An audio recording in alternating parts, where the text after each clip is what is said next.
This is the first of our public educational efforts from our new organization. We're hoping to have more engagement with the community at large through these kinds of events. And I offered to talk tonight about my experience living in the People's Republic of China, which was quite a while ago, and I'm very well aware that things have changed a great deal since I was there. So I'm just going to tell my story. So I was a socialist in Seattle in the 1970s, really dating myself here. But I was a longtime socialist activist in Seattle.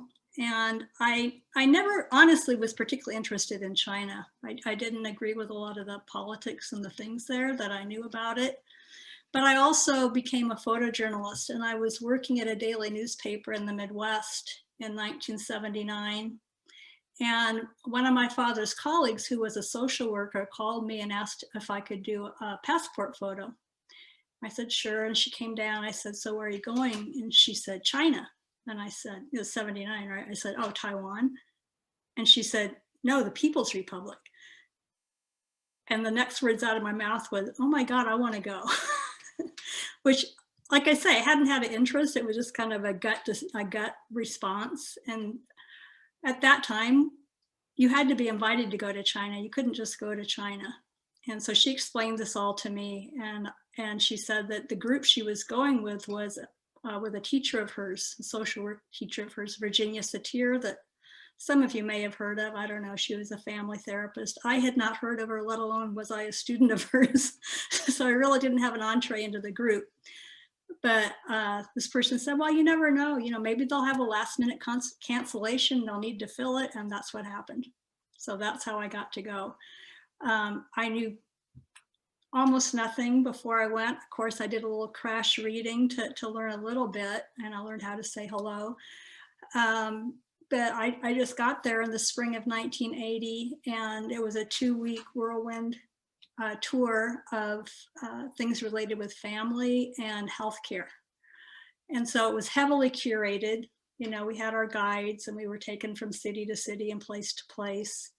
And so we were shown presumably the best, just as we would do that, right? If somebody came here, we would show our best, right? That's what we would want to do. And so it was an amazing experience. I went as a photojournalist. I took 3,000 photos in 2 weeks.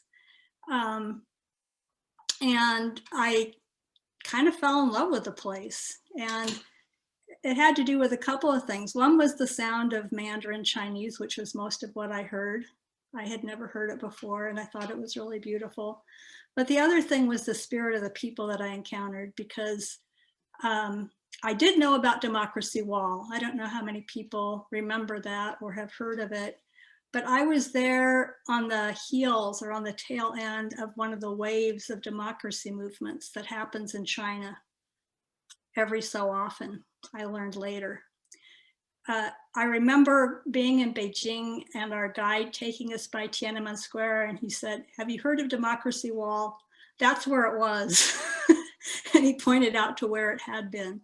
And what Democracy Wall was a place where people were invited to express their opinions freely in what they called dazibao, which is like large character posters. It's kind of a tradition. And so what I learned later was that there was this whole power struggle going on within the Chinese Communist Party, and that's what Democracy Wall was about, was the different factions trying to rally support for their own views about the direction of the country. Because Mao had died, and his kind of cohort of people had been taken out, which was a big deal. You might have heard of the Gang of Four. The Gang of Four is really a Gang of Five headed by Mao, but we don't talk about that. But they had been taken out, and so there was a uncertainty about the direction of the country and who the leadership was going to be. And so at that moment when I was there was a really special moment, and one of the hallmarks of that was this much vaunted opening of the country, opening to the West, because it had been very, very closed and very protected, you might say, in the views of the leadership, you know, protecting the people from these very corrupt ideas of the West. And so there was this amazing optimism that I encountered, and I kind of just missed the 60s by this much. And I always thought that was a bummer that I missed out on that kind of very exciting period of US history. I felt like, oh, this is kind of the equivalent over here in terms of the spirit of the people and the excitement. Very, very different. You know, don't get me wrong. Everybody was very buttoned up and everything. But just the optimism and the hope and kind of the confidence about the future. So when I went back home, I decided that I really wanted to, actually, you know, before I go further, I'm gonna share some photos. I put together some photos from that initial trip, so you'll get to see just a glimpse. These are kind of random photos of the China that I first encountered. So let me pull that up. Hold on a second.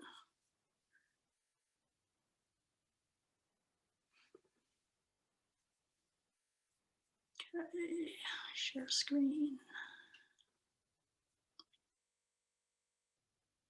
Thank you for your patience with the tech. Here we go.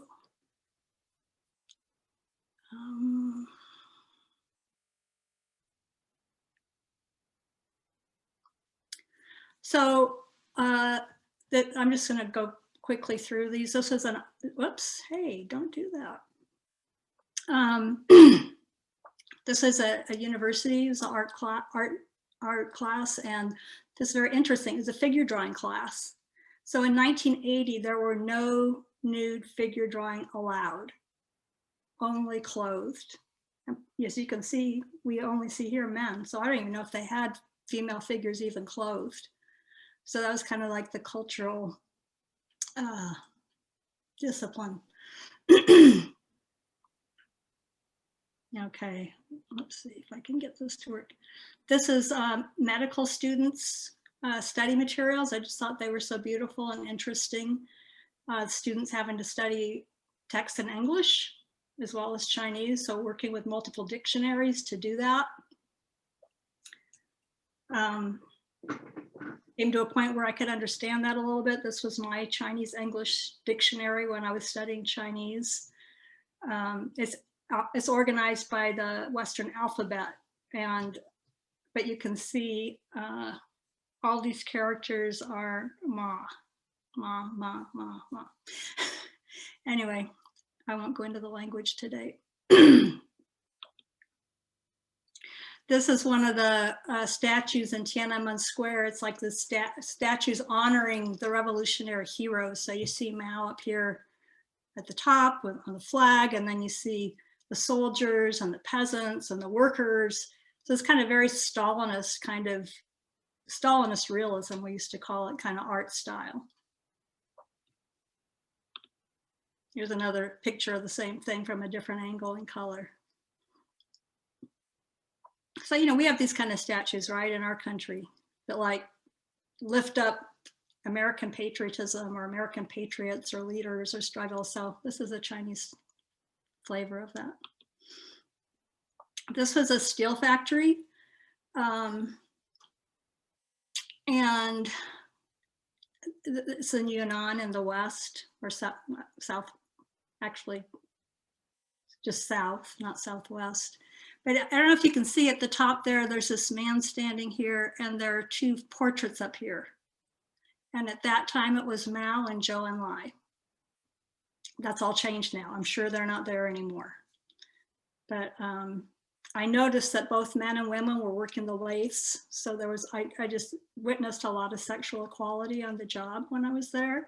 Also, the factories all had childcare, you know, attached to them, clinics attached to them. So workers who got to work at the factories that were, all of which were state owned, they had free childcare while they worked. They had a clinic they could go to whenever, and often housing would be attached as well. So that would all just be part of the package if you worked at this factory.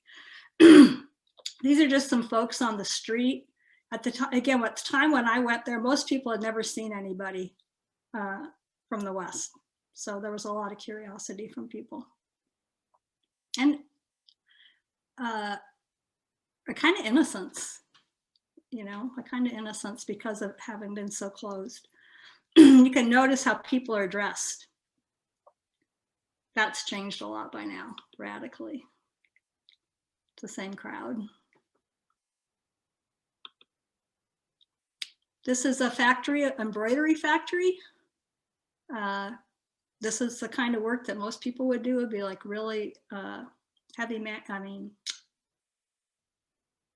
I don't want to say menial, but very labor intensive. Labor intensive is the word that I want. Very common. Very fine embroidery. Imagine doing that all day long. You can see how close he has to get to it to do it. This is a piece that I bought while I was there. You couldn't buy this anymore. This isn't made anymore. This is all done by hand. Anybody who does needlework, if you can see what's going on here, there's applique and little tiny stitches, stuff. I don't even know how to talk about it. I don't even know the words for it. But I mean, this has been done all over the world. It's just that as everything's become commodified and labor's become more expensive, there just isn't this kind of handwork anymore. It's an old guy looking out the door. He's got his Mao cap on, right? Everybody had their Mao cap back in those days. This is a child prodigy at a university.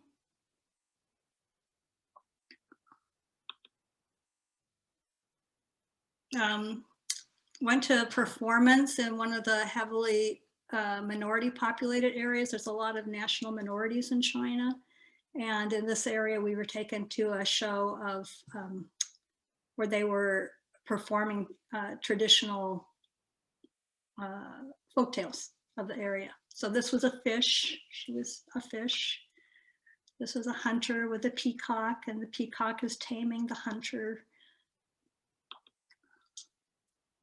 This is a Sani minority woman and her children. I was spirited away to this near the stone forest in Kunming in the south. This was kind of very forbidden. I befriended the guide, and he knew I wanted to get off this curated thing. And so he took me here, and I bought some things from this woman. This is what her village was like. So this was not what we were taken to see.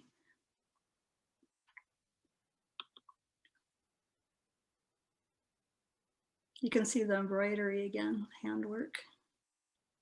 Days and days and days and days of work.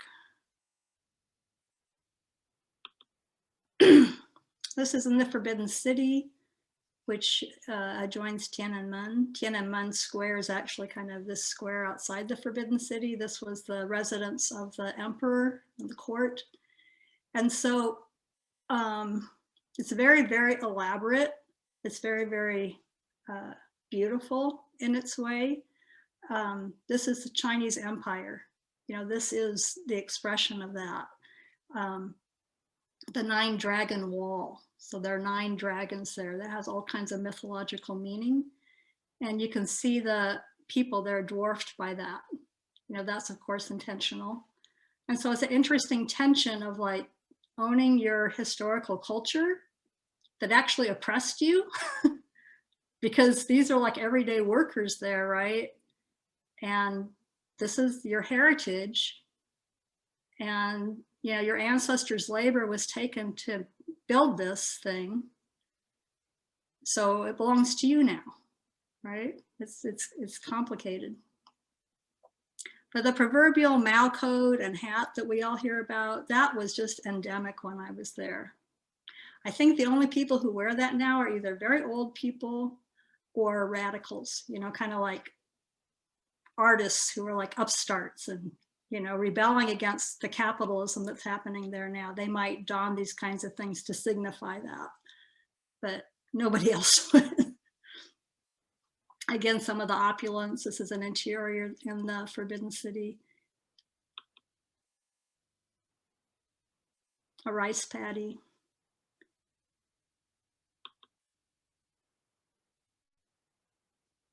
This is some people at this commune. So this would be, because we were being shown this commune, I assume it would be one of the better off ones.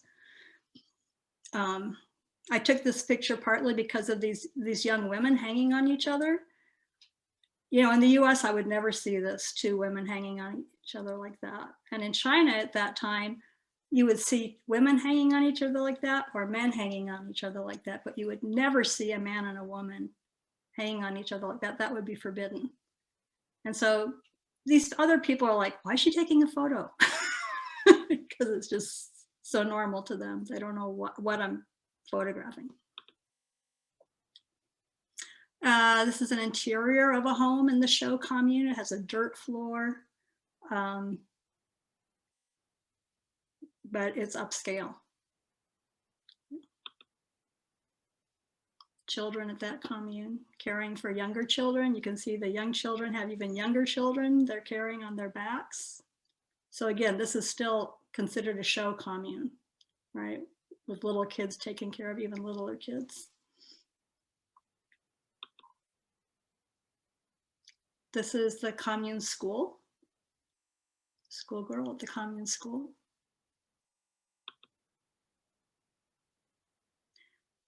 This photo, I feel like, just tells it all. It's like, if you want to talk about bureaucracy and hierarchy and that, the guy in the sunglasses is the top cadre, right? And the guy on the left is the leader of the local commune, so he's got status locally. The guy with the glasses and the fancy suit, he's probably from some regional level. And then you have the lovely young women serving tea. So that just kind of says a lot. I think that might be my last picture. Yeah. Okay. So when I got back to the US, I was determined that I was going to go back to China, and that when I went back, I was going to get to live there, and that I wouldn't need an interpreter. That was my goal. And so I went to the UW to start studying Chinese. I took a really intensive course and then a second course, and I had to matriculate in order to do that, which I hadn't planned to do. So I got into the grad program in China Studies. And I started to study some Chinese history, and I learned about, I focused a lot on modern Chinese history, but I did learn some of the ancient background. But what I learned was that China, this isn't surprising, but I think it's important, that China was a heavily, heavily feudal country with thousands of years living under feudal rule of various dynasties and their emperors. And that the Chinese Revolution was nurtured by the Soviet Union. And so it's like heavily Stalinist in flavor. And although the Chinese ultimately went their own way, between the Stalinist flavor and this very deeply entrenched kind of patriarchal feudalism, it still tended to a heavy-handed authoritarianism. I learned about this kind of histories of campaigns under the Chinese Communist Party. There were many of them, and I'm not going to remember them all or go into them all today. But one that's really germane was in 1956, there was the 100 Flowers campaign. And that's from a kind of a saying, a proverb that Mao used to launch it: let 100 flowers bloom and 100 schools of thoughts contend. And the idea was to invite the people, and particularly the intelligentsia, to criticize how the revolution was going. I imagine that that was probably a campaign, again, to try to deal with a skirmish within the leadership. That's generally how these things go there. They were so overwhelmed with criticism, they had to shut it down. But you know, that's also what happened years later with the democracy movement, is they kind of again invited this, you know, criticism and expression, and it was very much forthcoming. And then once the jockeying is done, it just gets shut down.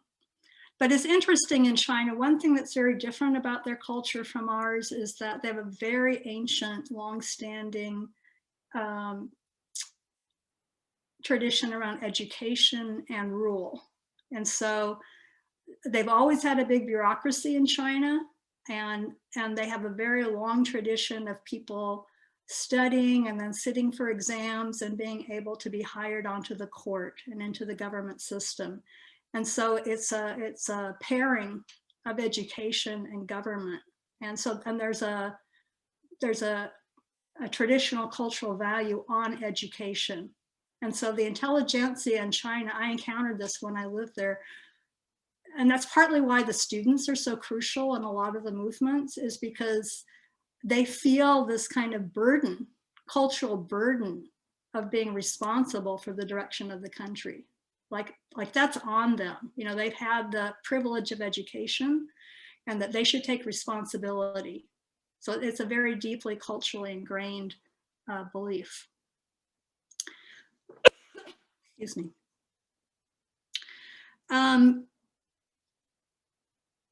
So I mentioned that, I'm going to go back to when I first visited, that I noticed a lot of sexual equality in the workplace, and that there were a lot of supports for families in terms of like childcare and clinics and housing. There was also a really strong ethos of serve the people. You might have heard that slogan. That slogan was like everywhere. I mean, you would see the characters all over. And I showed some of the material poverty, but what I also want to say is that my experience throughout the different times I was there was that, well, actually, should I say that? At least in the early part, in the early 80s, that people might not have had a lot, but it seemed like they had enough, you know, given what the context they were living in, that the distribution, you know, of food and healthcare, like you might have heard of the barefoot doctor movement. You know, that was an effort to really bring healthcare out to the countryside where there hadn't been any. So yeah, even though there was like relative material poverty, I also felt like there was really an effort to try to care for people.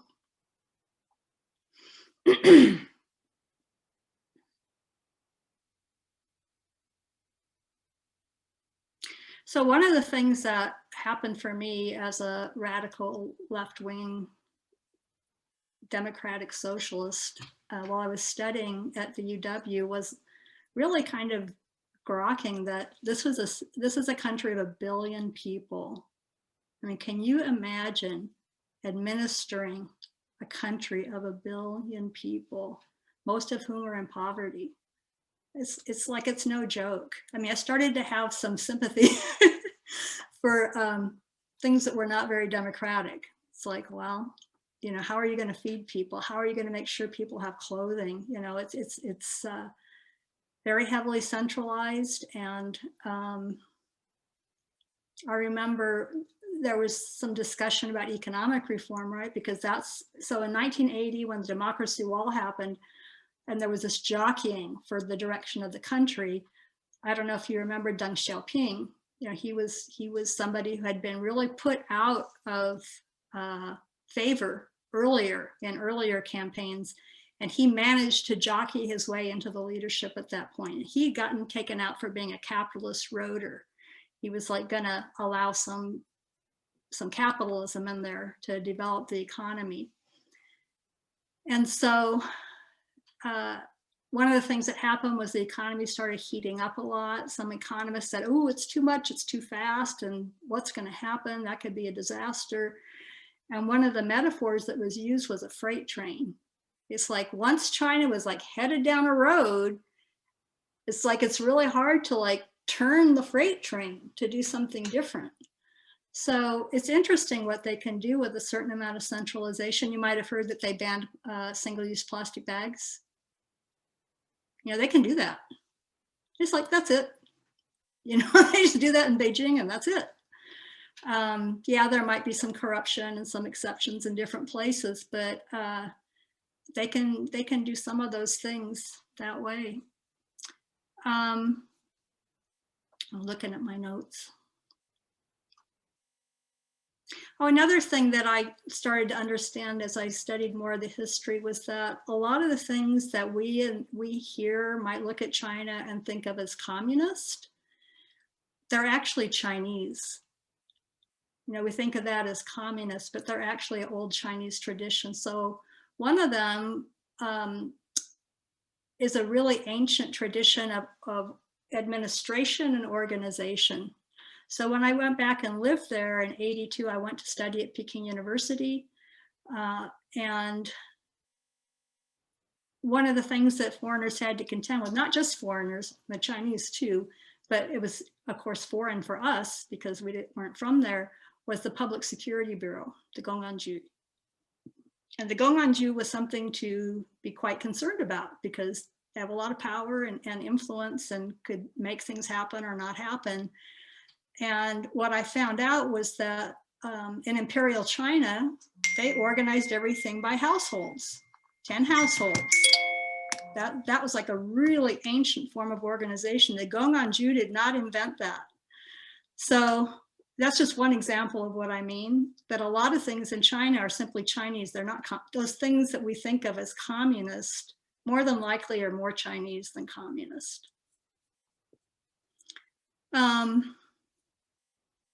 So when I went back in '82 and was a student in advanced Chinese language at Peking University, that was a really very cool thing and really, really new for American to be able to study there. It was very, very difficult to do. It's kind of amazing when I look back that I got to do that. I mean, I think Nixon like went there in '78 or something. So to already be studying at Peking University in '82 was a big deal. And the Chinese were still figuring it out, like how to have Westerners there. So they'd had like other foreign students there for a long time. They have a very close relationship with Africa. So a lot of African students there, and they were treated very differently from us. Surprise, surprise. But all of us were in this big dormitory. And so there's like a foreigners dormitory. And I think the African students, because they had a different relationship with Africa, had Chinese roommates. But in our wing, it was all Westerners and we all roomed together, you know, and we all ate together, and they really they did their best to segregate us. Just because we were at Peking University doesn't mean we were with the Peking University students. We were not. We had our classes in the dormitory. We lived in the dormitory. We took our meals in the dormitory. They had the group activities with the buses. They'd take us out. And, you know, of course, what I was there to do was to learn as much as I could about China and meet Chinese people. And the classes, yeah, great. But I took it pass fail so I wouldn't have to worry about grades, because I knew I just wanted to learn about China and run around. And so that's what I did. You know, I did fine in the classes, and my Chinese got really good, but I was out running around a lot. I made friends with different people. And one of my most interesting one was there was an American there who was on what do you call that? One of those fellowships where you go and teach. There's a word for it. Somebody will know it. Anyway, I met him in the cafeteria, and he asked me if I'd come speak to his class. He said, oh, they want an American youth to come and speak about life in America. So I said, sure, I'm down. So I went to the class, and that was very, very interesting for all of us, because, you know, the kids were asking me like, well, how much money do you make? So at the time I was working in an admin job, right? Some like minimum wage practically job. And so I told them, and they're all like, wow, lots of money. You know, I said, wait a minute, let me break it down for you. This is how much my rent costs. They're like, oh, you know, I said, this is how much bus fare is. I said, I took out a loan to study here for 8 months. It'll take me 10 years to pay it off. They were all just like totally blown away. So, and it was interesting for me too, because I think it kind of really brought home for me, like where I was on the American economy. It's like, yeah, I really don't have money, you know, it's like I'm managing, but yeah, I'm a worker, and I'm going to be in debt for a long time for being here. So in the course of that discussion,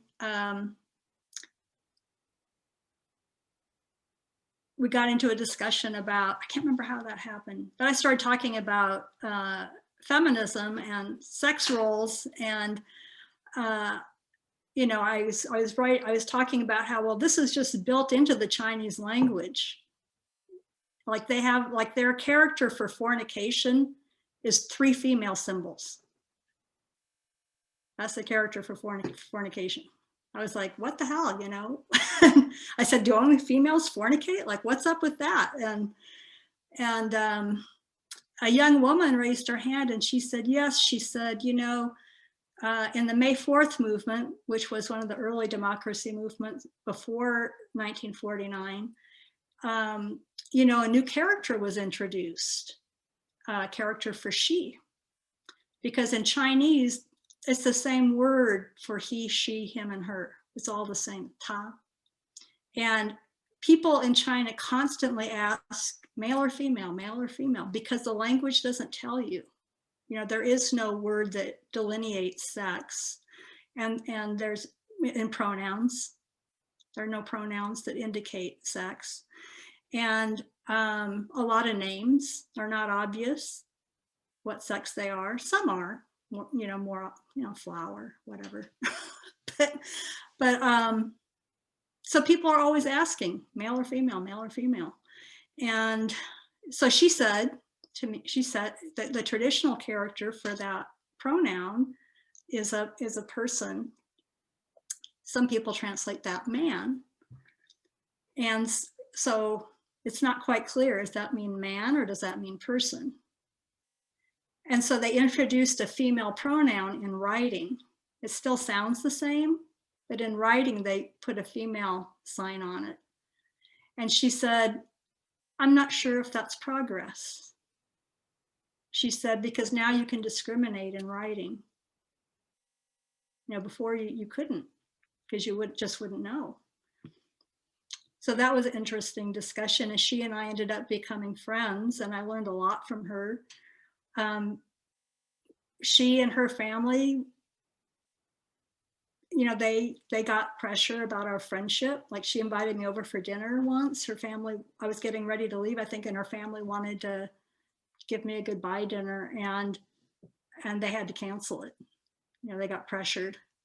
And she came from an interesting family because her mother was a soldier in the army, and her father was an opera singer from Mongolia.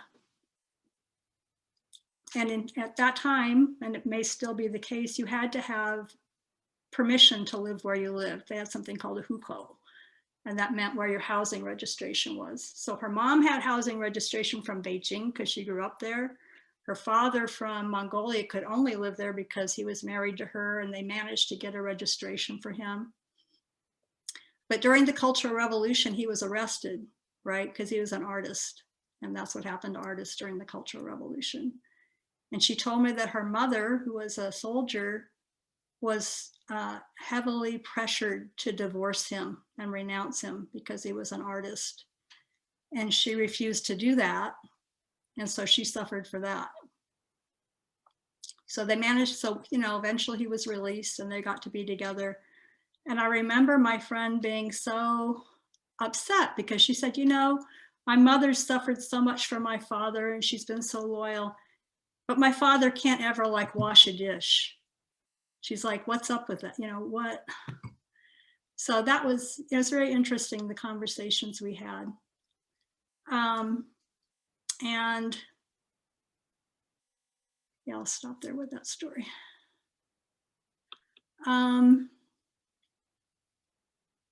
So one of the things I experienced, very different for an American, living in the dormitory, was that there was like no privacy. And some of this is like you might have heard about, like that China, like in that period, at least Chinese didn't respect privacy. Like if they came into your house, they'd just start picking up stuff and looking at it. Like there's no sense of like that decorum, like, well, you shouldn't do that. And I certainly had that experience in my dorm room, but it went beyond that to where I don't even know if we had locks on our doors. We may have, I don't know. I remember it was a big deal if you could have like a drawer in your desk that you could lock. Like I think the Chinese kids had that in their dorm rooms. That was like a big deal to be able to lock, to have that privacy, to lock a drawer. I lost my train of thought. I was going to tell you. Oh, I know. So the level of technology when I was there, there were no so this is before cell phones, right? It was like 1982. There were very few landlines, even in Beijing. So in our dormitory, there was like 3 wings of the dormitory, huge wings, and they each had 3 stories. And so for each of those wings, there was a reception office and there was a phone. So if you needed to make a phone call or receive a phone call, that's where it happened, with all the reception staff listening. Or if a Chinese person called you, they would know. And of course, the Chinese weren't supposed to call it. I mean, it was all discouraged, right? They were trying to keep us all separate. So I remember if I had a Chinese friend visit, they would tend to get harassed. You know, they would have to register that they were coming in and who they were coming to see. And when I went out, they always asked where we were going. Now, we weren't controlled the same way. I kind of copped an attitude, and when they would ask, I would just say out. I'm going out. Let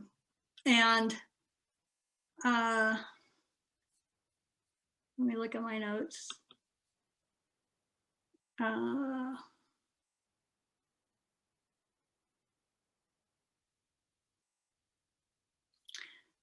So another thing I learned while I lived there was just how bureaucracy works.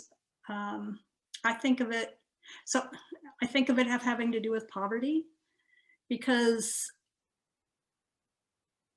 so when somebody reaches their height, again, I'm talking about then, I don't know how it is now. I don't know all the details now. I'm talking about then.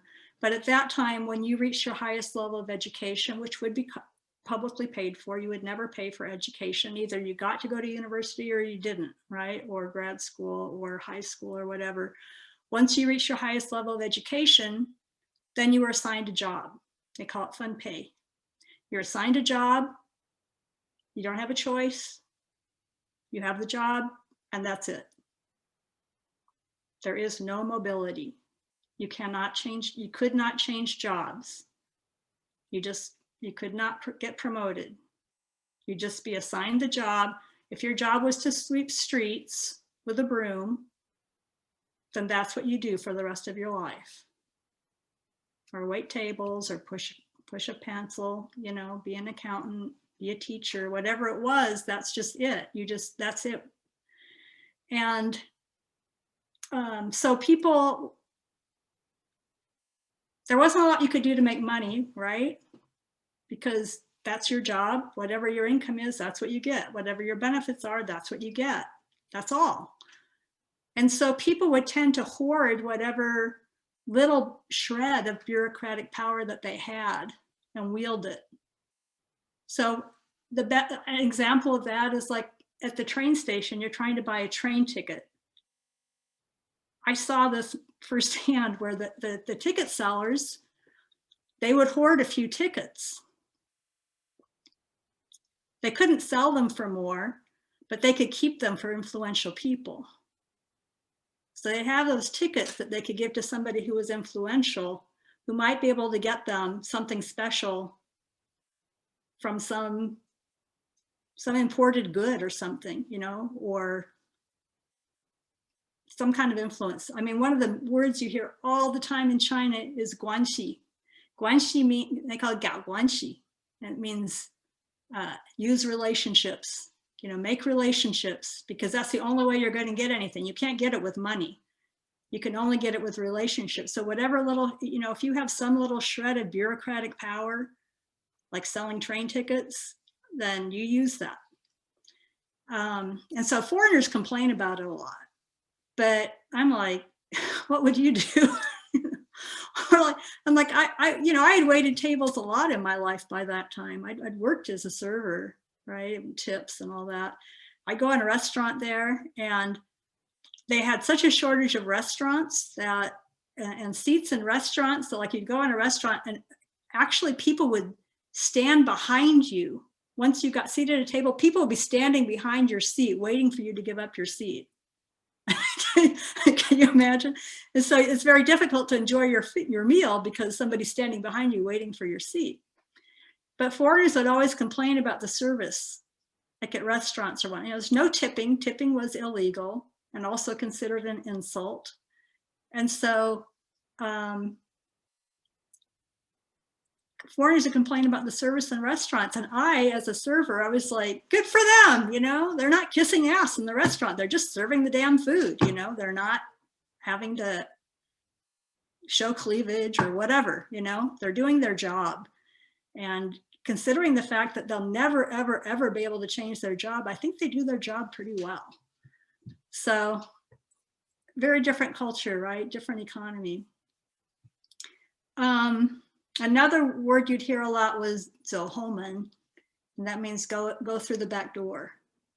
So that would be where you would use your guanxi, your relationships, to kind of get around something and get in somewhere or get something.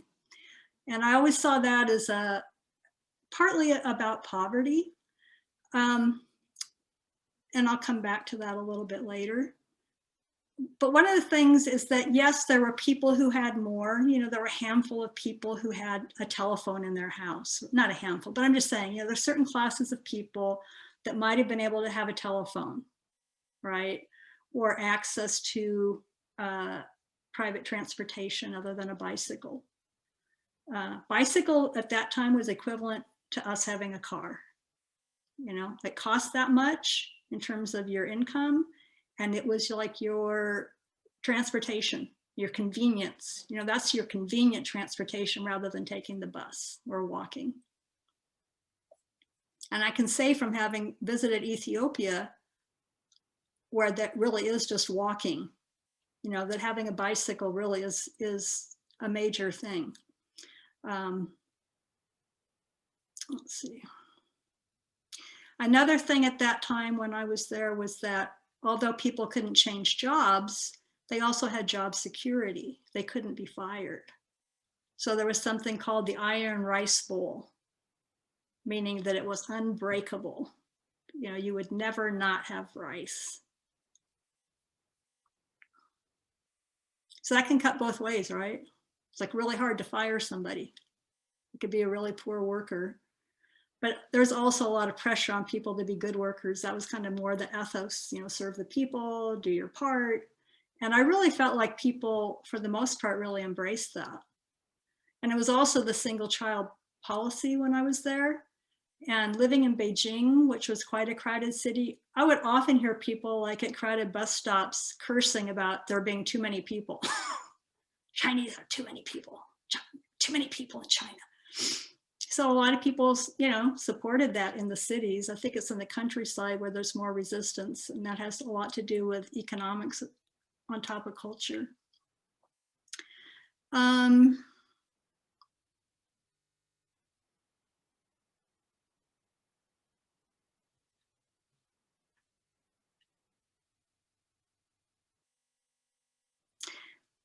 So, like I said, I think that most of the people I encountered took for granted and embraced that they lived in a collective economy and thought that that was a good thing.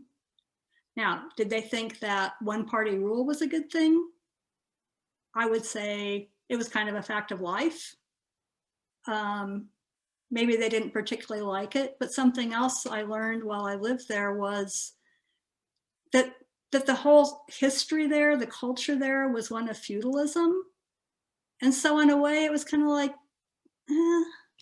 a lot of people call the Chinese Communist, they call this the Communist dynasty. This is the new emperor. This is the new, you had the Ming dynasty, the Qing dynasty, and now we have the Communist dynasty. So it's not, there's like parts of the society that really want more democracy. And then probably a lot of people who don't really, it's like as long as they're doing okay. And there's just not the cultural background for it. And I'd like to give an example. It's an anecdote. So Peking University is out in the suburbs of Beijing. So you have to take a couple different buses to get downtown. And so I was waiting for and sometimes the buses were incredibly full. I mean, sometimes the buses just wouldn't stop because they're just too full. And then when they did, people were like pushing each other onto the bus. You know, it's like they're jamming it full. And they do not give you their seat, right? Unless you're a foreigner. And so I remember I got on this bus and we were going towards the first place to change buses, and it just stopped.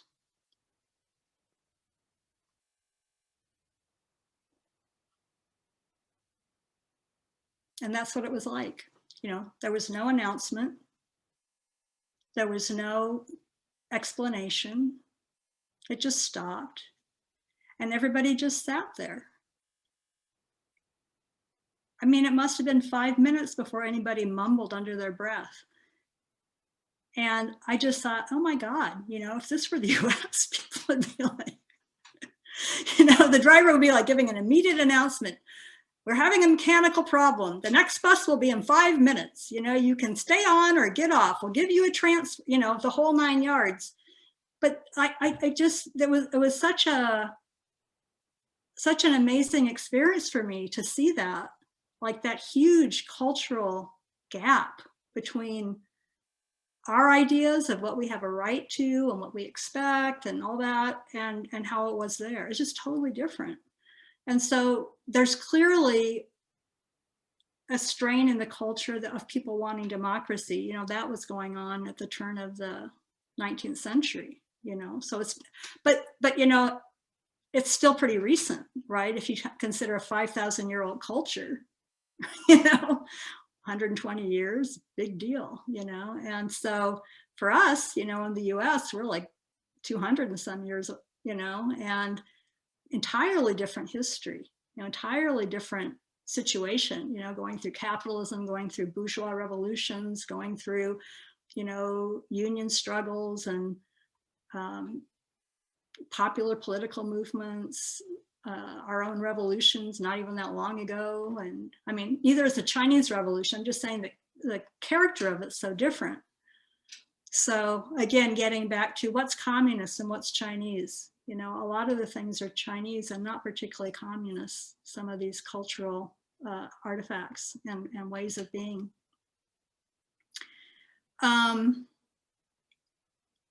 Also, something that my feminist friend said to me was, she said, you know, the Cultural Revolution is all criticized now. It's all considered bad. And, you know, that's the, I mean, it literally was the party line, right? The literally was the party line to trash the Cultural Revolution. And we know that a lot of really bad things happened during the Cultural Revolution. A lot of people died, you know, people turned on each other. Things were destroyed, you know, that it's debatable whether they should have been, right? But she said something very interesting. She said, you know, it wasn't all bad. And she said, one of the things that was that women really gained a lot of freedom, that there was more equality for women that came out of the Cultural Revolution. But she kind of told me that in a kind of a hushed way, you know. And I think she probably learned that from her mom. Her mother was actually stationed in Africa for the building of the railroads there. So she had very interesting parents, and was exposed to a lot of things that a lot of people wouldn't have. Sorry, let me turn off my notifications. Do you all want me to keep going? Because I realize it's like 5 till 8. Yeah, I wonder if you wanted to open up for questions from the audience. I know that there was a few people that had questions, Lenore, or if there was a few other points you were hoping to make before that. It's up to you. Well, maybe I could just jump to going back in '89, I think, because I was, so my periods in China was visited in 1980 for a couple of weeks. I went back in '82 and was there for about 1.25 years, studying and working. And then I went back to Hong Kong in '84 till about '86. And then I went back in 1989 during the democracy movement that you all probably do remember. You know, the man standing in front of the tank and all that. I actually got there the day that the square was cleared, you know, and so many people were killed. So I can talk about that if people want, or maybe want to ask about it in questions. But that's when I was last there, and I witnessed some things that were interesting and disturbing. But I remember, I'll just say this story and then I'll stop, that I was staying, I finally found a place to stay, which was difficult because everything was shut down when I got there, which is amazing in a city of 9 million people. But at one point, somebody told me that there was a body hanging outside. I was like, a corpse. I was like, what? They said, yeah, go look. And there was this burnt body hanging from the pedestrian overpass. And it turned out that it was the body of a soldier, and that he had been kind of cornered by the crowd and had just kind of shot randomly and had killed some people, like some innocent people. And so the crowd just went nuts and just like killed him. And then they strung him up there. And then a truck of soldiers came and took it down, and it was all very, very tense. But there was a point where all the people went out in the street, I think when it was first put up, and I'd never heard people speak so openly about politics. They were talking to me, and they were talking, and they said to me, well, this would never happen in America. And I said, yeah, it would. And it has. And so it was very interesting trying to have a conversation with them, talking about things like Kent State or the Everett Massacre or things like that. But yeah, I'll stop there. Well, thanks, Lenore. I really appreciate it. I think was really fascinating. And I know several of us have questions. I feel free, if you want to raise your hand in the chat or ask me. I'll go with Preston first. Hey, I just want to say thank you so much, Lenore. I thought that was super interesting. And I don't know if my internet connection is good or not, but I also think it's really interesting to think about, you were there in the 80s and just how rapidly China has industrialized since then. It's kind of like mind-boggling to me that we went for, China went from like having a poverty rate of like 88% of the population in like 1980 to something like in the 20s today.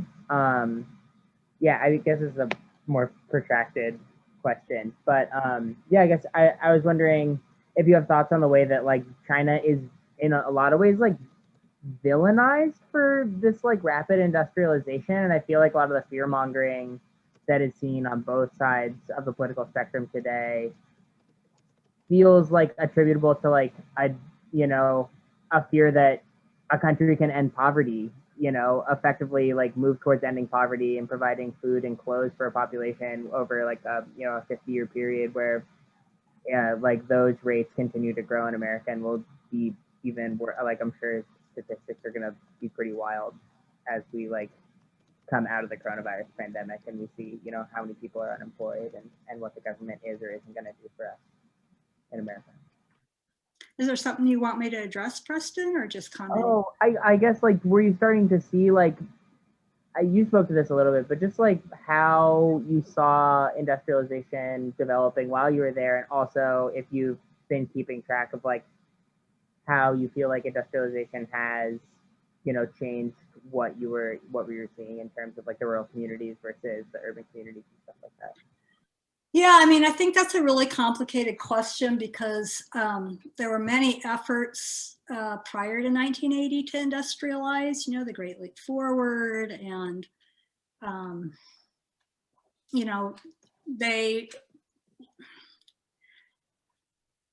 what Marx said was that, well, you have to industrialize.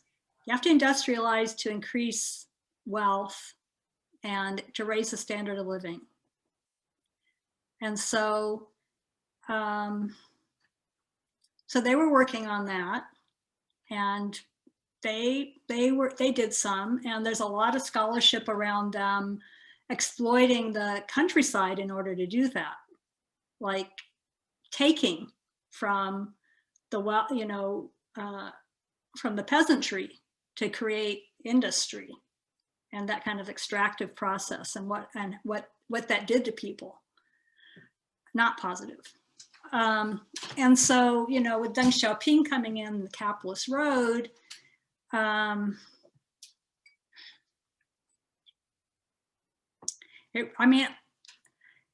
mean, there started to be homelessness in China, which there hadn't been before. People coming to the city to try to make money, and there not being jobs, and then being there illegally. And then we also know that, the industry has, I guess I have a pretty negative view of it, honestly, because the industry, talk about raping the environment. Rivers have disappeared. The amount of pollution, it's really, really serious. I'm afraid to go there, honestly, even to visit. I'm like, what would I eat? What would I drink? What am I going to be breathing? It's serious. In fact, it's one of the rare things that people actually organize about there. And people have been imprisoned for and been killed for protesting about environmental degradation and, industrial pollution or industrial hazards on the job. So, I'm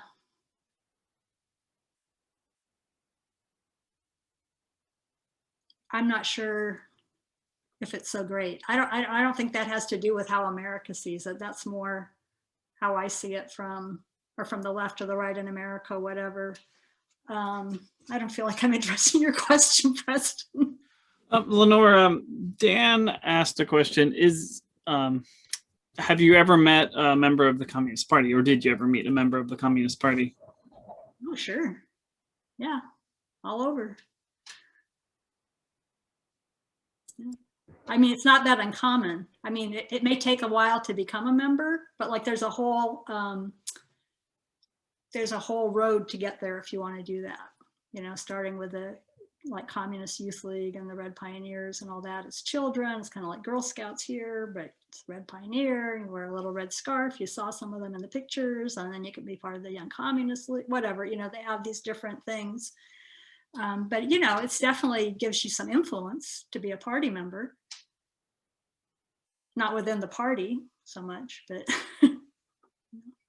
gives you status.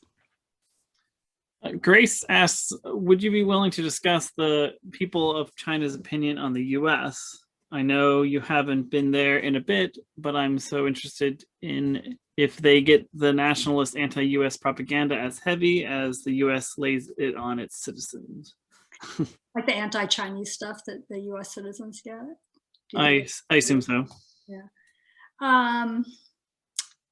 Well, like I said, when I was there in '89, I feel like there was a lot of idealization among the people, thinking that we're so democratic, our government would never kill its citizens. And so I had to correct them on that. Now, does that come from Voice of America? Maybe. There's that whole kind of struggle around propaganda and information. I think that I honestly don't know what's going on right now with what they're told. I think one thing that's interesting is that I felt like by and large that the Chinese were much wiser about knowing their news sources than we are.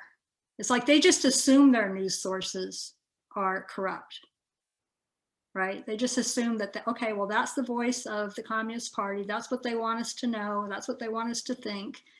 And then we choose then we choose from that. Whereas we tend to view our media as somehow like free press and, all that. And so. Dave asks, did you feel safe? Was there much theft, say, of those bicycles you talked about? Yes, I felt safe. I felt very safe there. I felt very safe there as a female. I never worried about being out and about, which I can't say for very many places on the planet that I've been to. I've been to quite a few. Theft, very, very low, because the price for that would be so high for the criminal. You know, that would be very serious. And I think, again, because of the social fabric, you know, and the safety nets for people, that probably wouldn't be a good gamble, you know, to choose that kind of a life.